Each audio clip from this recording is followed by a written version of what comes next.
La justice civile et la justice pénale relèvent toutes deux de l'ordre judiciaire et non de l'ordre administratif.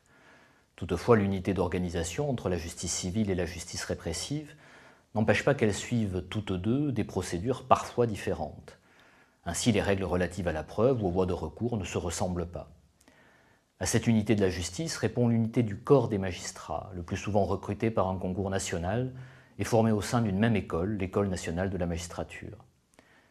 Les décisions judiciaires sont donc rendues par des magistrats, travaillant au sein d'un même tribunal et susceptibles d'exercer des fonctions relevant, notamment dans les juridictions de taille modeste, parfois de la justice pénale et parfois de la justice civile.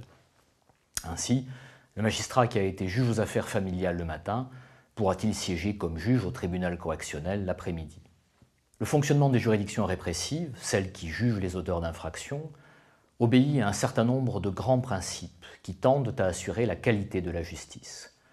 Nous en examinerons successivement 4, le principe de séparation des fonctions, le principe d'indépendance et d'impartialité du tribunal, la collégialité, enfin le double degré de juridiction. Voyons le principe de séparation des fonctions. Il est la conséquence directe de la multiplicité, disons de la séquentialité, des phases du procès pénal, qui peut entraîner l'intervention de plusieurs magistrats, avant même que la procédure ne puisse être jugée.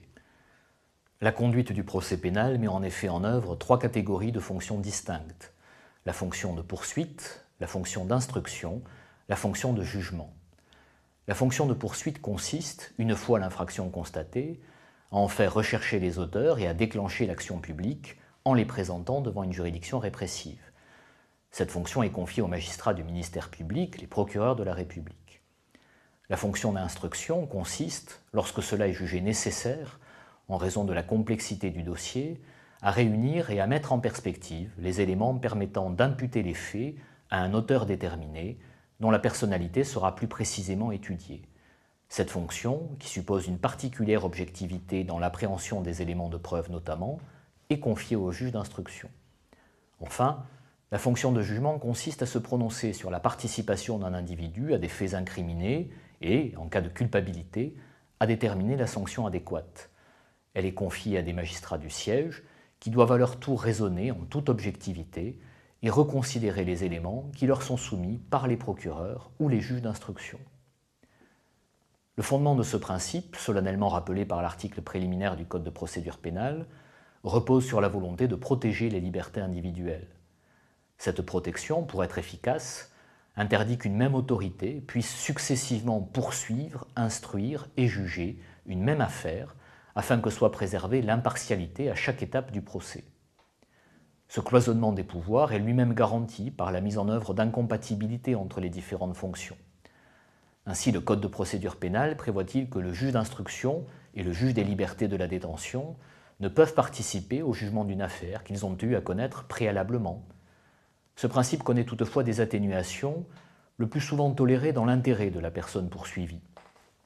Ainsi, le juge des enfants cumule-t-il des fonctions d'instruction et de jugement, cette spécificité étant justifiée par la nécessité de disposer d'une connaissance fine et actualisée du mineur qui doit être jugé.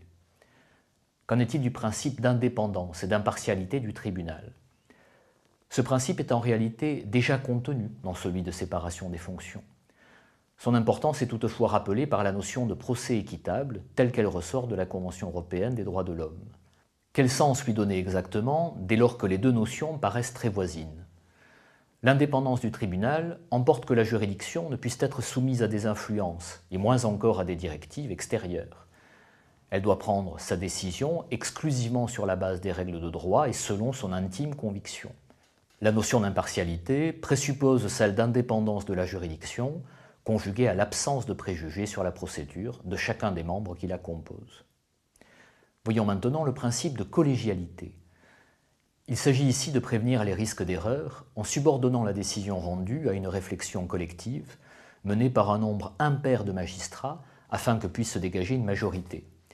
C'est un principe en net recul aujourd'hui, essentiellement pour des raisons liées au fonctionnement des juridictions qui ne disposent pas d'un nombre suffisant de magistrats pour assurer toutes les audiences qu'exige le volume des procédures traitées.